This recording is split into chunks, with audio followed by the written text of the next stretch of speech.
फिर से आपका अपने यूट्यूब चैनल पर। आज हम चर्चा करने वाले हैं क्लास 9th के साइंस सब्जेक्ट की, जिसमें पहला चैप्टर है मैटर इन आवर सराउंडिंग। ये पार्ट 1 है जिसकी हम आज चर्चा कर रहे हैं। तो सबसे पहले हम जानेंगे कि ये मैटर, जिसे हिंदी में पदार्थ कहते हैं, होता क्या है। तो इसकी परिभाषा हम इस प्रकार से समझ सकते हैं। Matter is the substance which have mass and occupies space. It is made up of tiny particle. इसका मतलब है पदार्थ क्या होता है, द्रव्य होता है, ठीक है, जिसका द्रव्यमान होता है। जैसे माना ये कोई गोल वस्तु है, ये उसका क्या हो गया, मास हो गया, और उसने इतनी जगह घेर ली है। और ये जो पदार्थ होता है वो छोटे छोटे कणों से मिलके होता है, बना होता है। इसका एग्जाम्पल क्या है, पदार्थ, pencil, pen, stone, air, water. हमने यहाँ पे इतने एग्जाम्पल लिए हैं, लेकिन हमारे आसपास जितनी भी वस्तु हमें दिखाई देती हैं और वो किसी भी अवस्था में है, सॉलिड, लिक्विड या गैस, सारी के सारे पदार्थ हैं। अब पदार्थ किससे मिलके बने होते हैं, कणों से मिलके बने होते हैं। इसका मतलब ये है कि जो प्रॉपर्टी पार्टिकल की होगी वही प्रॉपर्टी क्या होगी, उस पदार्थ की होगी।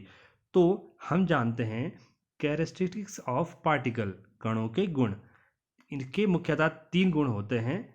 They having space between them, इनके बीच खाली स्थान होता है। दूसरा, दे आर कंटिन्यूसली मूविंग, ये लगातार गति करते हैं। और नंबर 3 है, दे अट्रैक्ट ईच अदर, ये जो पार्टिकल होते हैं किसी मैटर के, ये एक दूसरे को आकर्षित करते हैं। तो सबसे पहले हम जानते हैं कि particles of matter are continuously moving, जो पदार्थ के कण हैं वे लगातार गति करते हैं। तो इसको इस प्रकार से समझ सकते हैं, कणों में गतिज ऊर्जा होती है, जो भी पार्टिकल्स हैं उनमें काइनेटिक एनर्जी होती है, राइट।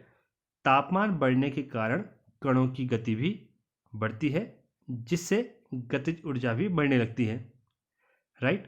कहने का मतलब है कणों की गति गतिज ऊर्जा के कारण बढ़ने लगती है। गतिज ऊर्जा से पहले से है, लेकिन जब टेम्परेचर ज़्यादा होगा तो उसकी काइनेटिक एनर्जी भी बढ़ेगी। तो स्टेट जो है मैटर की 3 होती है, सॉलिड, लिक्विड, गैस। तो ये तीनों जो स्टेट हैं इनमें पार्टिकल्स होंगे। तो किस पार्टिकल्स की काइनेटिक एनर्जी ज़्यादा है, किसकी कम है, तो आप यहाँ पे देख सकते हैं जो काइनेटिक एनर्जी है सबसे कम होती है सॉलिड में, राइट। उसके बाद आती है लिक्विड में, और सबसे ज़्यादा होती है काइनेटिक एनर्जी गैस में। इसको हम इस प्रकार से समझ सकते हैं, जब कोई हम अगरबत्ती या धूप बत्ती जलाते हैं कमरे में, तो उसकी खुशबू चारों किनारों तक आसानी से पहुंच जाती है। क्यों? क्योंकि वो, उसकी जो पार्टिकल है, जब वो धुआं बन जाता है, गैस फॉर्म हो जाती है, तो उसकी काइनेटिक एनर्जी बढ़ जाती है, जिससे उसके पार्टिकल पूरी जगह फैल जाते हैं। सिमिलर अगर हम किसी सॉलिड को गर्म करते हैं तो वो क्या होता है, उसके पार्टिकल उतने नहीं फैलते हैं और उसकी काइनेटिक एनर्जी कम होती है। और जो लिक्विड की काइनेटिक एनर्जी आपने देखी है, जब आप पानी गर्म करते हैं तो पानी गर्म करने पर गर्म जो पार्टिकल होते हैं वाटर के, वो ऊपर आ जाते हैं और ठंडे पार्टिकल नीचे चला जाता है। इस प्रकार का वो रोटेशन चलता रहता है। दूसरा, इसमें पदार्थ के कणों के बीच खाली स्थान होता है, ठीक है। तो हमें पता है पदार्थ के कणों के बीच खाली स्थान होता है। तो वो सबसे ज़्यादा किस में होता है, सबसे कम किस में होता है, मिनिमम इन सॉलिड। जो खाली स्थान है सबसे कम सॉलिड में होगा, उसके बाद लिक्विड में होगा, और सबसे ज़्यादा जो गैप होगा, स्पेस होगा, वो गैस में होगा। अभी हम आगे कुछ चित्र के माध्यम से भी आपको समझाऊंगे, जो एक साथ में आपको बताऊंगा। तीसरी प्रॉपर्टी है इसकी, the force of attraction is, आकर्षण बल मैक्सिमम इन सॉलिड, किसके, पार्टिकल के, इंटरमीडिएट इन लिक्विड, ठोस से थोड़ा क्या होगा, कम होगा, नेग्लिजिबल इन गैस, मतलब गैस में जो पार्टिकल है उसमें अट्रैक्शन क्या होगा, एक दूसरे के प्रति कम होगा।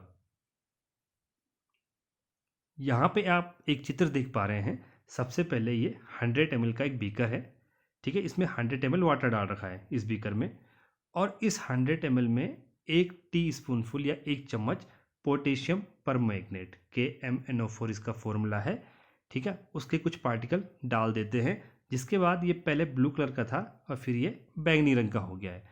आफ्टर ऑल उसके बाद क्या हुआ, इस बीकर में से हमने इस टेस्ट ट्यूब में 10 ml लिया, ठीक है, और इस 10 ml को इस बीकर में डाल दिया।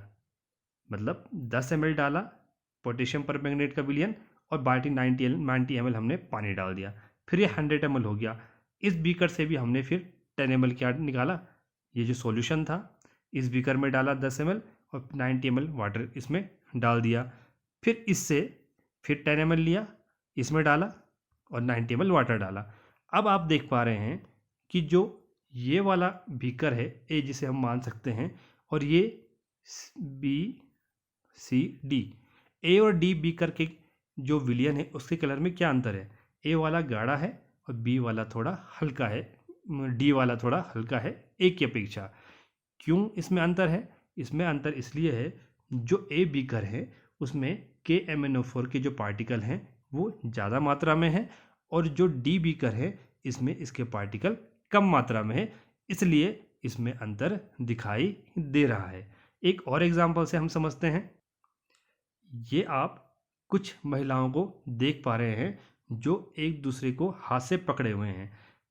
ये आप देख रहे हैं, इसी प्रकार से हम इनको पार्टिकल मान सकते हैं, और ये पार्टिकल क्या है, एक दूसरे को खींचे हुए हैं, आकर्षित किए हुए हैं। तो ये पार्टिकल सबसे ज़्यादा किस में एक दूसरे को अट्रैक्ट करते हैं? सॉलिड में। तो इस प्रकार की संरचना किस में पाई जा सकती है? सॉलिड में पाई जा सकती है। फिर से एक एग्जाम्पल और है, उससे समझते हैं। ये आप देख पा रहे हैं, यहाँ पे पदार्थ की 3 अवस्थाएं दे रखी है। सॉलिड जिसका एग्जाम्पल प्लेट है, लिक्विड जिसका एग्जाम्पल वाटर है, और गैस, राइट। अब प्लेट का एक छोटा सा हिस्सा यहाँ पे जूम करके दिखाया गया है।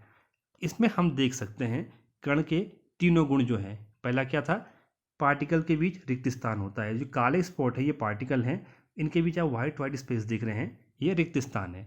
और यही वाइट स्पॉट देखिए आप, काले बिंदुओं के बीच जो वाइट कलर का स्थान है वो सबसे कम किस में है? सॉलिड में। उसके बाद किस में? लिक्विड में। और सबसे ज़्यादा स्पेस किस में है? गैस में। एक प्रॉपर्टी है। दूसरी क्या थी कि दे अट्रैक्ट ईच अदर। सबसे ज़्यादा पार्टिकल किस में अट्रैक्ट कर रहे हैं एक दूसरे को? सॉलिड में। आप देख सकते हैं ये पार्टिकल एक दूसरे को अट्रैक्ट कर रहे हैं। उसके बाद कर रहे हैं लिक्विड में, और उसके बाद कर रहे हैं गैस में।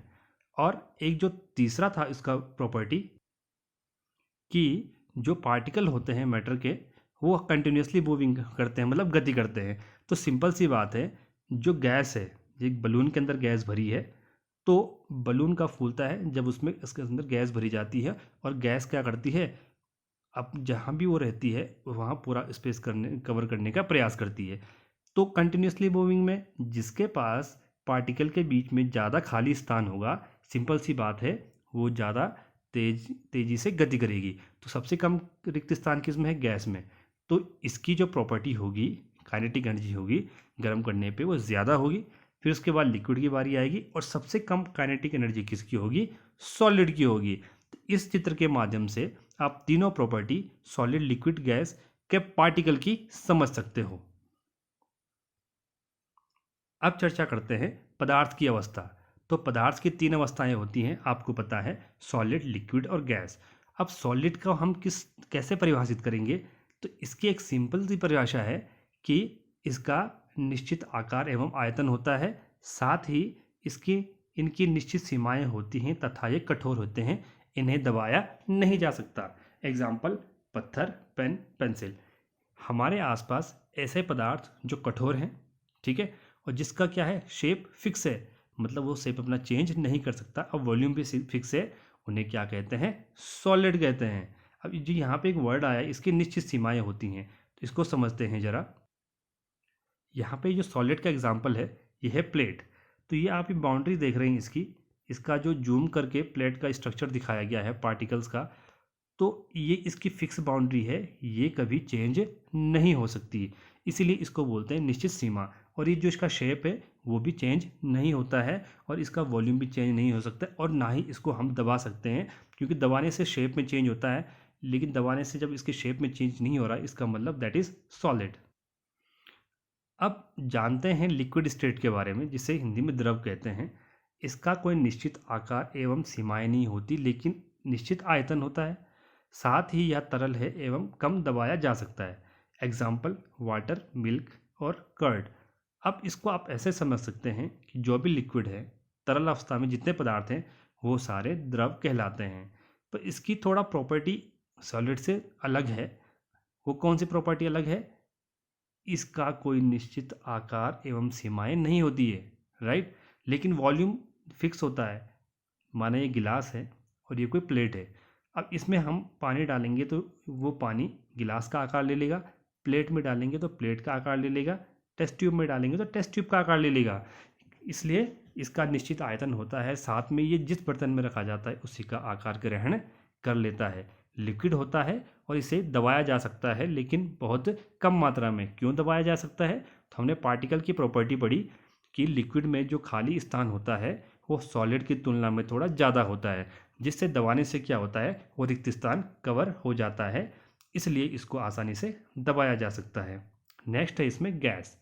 अब गैस क्या होती है? गैस, इसका निश्चित आकार, आयतन और सीमाएं नहीं होती है, साथ ही यह तरल और अत्यधिक दबाया जा सकता है। इसको एग्जाम्पल क्या है इसका? एयर, ऑक्सीजन और नाइट्रोजन। इसको एग्जाम्पल से समझते हैं। ये यहाँ पे बलून है, इसमें गैस भरी हुई है और इस गैस में जो पार्टिकल है देखिए आप कितनी दूर दूर हैं, ठीक है ना। तो ये अपना शेप लगातार चेंज करते रहते हैं, इसलिए इनका कोई आकार नहीं होता है, कोई वॉल्यूम नहीं होता और कोई बाउंड्री नहीं होती है। अब देखिए आप, अब ये इस बलून में है, ठीक है, और अभी इसका जो है हम हवा निकाल देंगे या गैस निकाल देंगे जो उसकी इसके अंदर भरी हुई है, तो माना इसका शेप इतना हो जाएगा, तो इसका शेप क्या हो गया? चेंज हो गया है। और साथ में इसकी बाउंड्री भी क्या हो गई? चेंज हो गई। इसकी बाउंड्री फिक्स नहीं होती है। अगला क्या था? इसको दबाया जा सकता है। दबाया क्यों जा सकता है? आप देखिए, माना ये यहाँ पे एग्जाम्पल है, इसमें कितने पार्टिकल हैं? 1 2 3 4 5 6 पार्टिकल है। इसके बीच बहुत सारा रिक्त स्थान है। तो ये पार्टिकल, इसका मतलब इतना रिक्त स्थान कवर कर सकते हैं, इतना नज़दीक एक दूसरे के आ सकते हैं, इसलिए इनको इतना दबाया जा सकता है। इसका सिंपल सा एग्जांपल है, जो हमारे घरेलू एलपीजी सिलेंडर हैं उसमें गैस भरी हुई होती है, तो वो कंप्रेस करके भरी हुई होती है। इसलिए जब हम चूल्हा यूज़ करते हैं और या फिर उसके वाल्व को दबाते हैं सिलेंडर के, तो गैस बाहर आ जाती ही है, क्योंकि अंदर उसका प्रेशर ज़्यादा होता है और वो कब ज़्यादा प्रेशर से कम प्रेशर की ओर वो गैस आने का प्रयास करती है। क्यों? क्योंकि वो खाली स्थान की ओर जाने का प्रयास करती है ज़्यादा स्थान से। अब थोड़ा हम सॉलिड लिक्विड गैस में डिफरेंस समझने का प्रयास करते हैं एक साथ। तो सबसे पहले देखते हैं सॉलिड में इसका निश्चित आकार होता है, इसका नहीं होता है, और इसका भी निश्चित आकार नहीं होता है। दूसरा क्या है? सॉलिड का वॉल्यूम निश्चित होता है, इसका भी वॉल्यूम निश्चित होता है, लेकिन गैस का वॉल्यूम निश्चित नहीं होता है। थर्ड, ये दबाया नहीं जा सकता क्योंकि इसमें खाली स्थान होता ही नहीं है, तो कहाँ से दबाया जाएगा। दूसरा, लिक्विड या कम दबाया जा सकता है, और गैस जो है या सर्वाधिक दबाया जा सकता है, जिसका मैं आपका एग्जांपल एलपीजी सिलेंडर के रूप में दे चुका हूँ। सॉलिड कठोर होता है, द्रव लिक्विड होता है, फ्लूइडिटी होती है, इसमें तरलता होती है, और गैस में सर्वाधिक तरलता होती है। अगला है सॉलिड। कानों में, यहाँ पे कानों लिखा है, कानों की जगह कणों होगा, मिसप्रिंट हो गया है। कणों में बहुत कम ऊर्जा होती है, लिक्विड में ठोस की अपेक्षा ज़्यादा होती है, और गैस में सर्वाधिक होती है। मतलब काइनेटिक एनर्जी गैस की सबसे ज़्यादा होगी। और लास्ट है ठोस में बहाव नहीं होता है। यहाँ पे लिखा बहाव होता है, इसमें आएगा नहीं होता है, इसमें बहाव नहीं होता है। और इसमें ऊपर से नीचे की ओर बहाव होता है लिक्विड में, और गैस में कहीं भी जा सकती है, ऊपर या नीचे।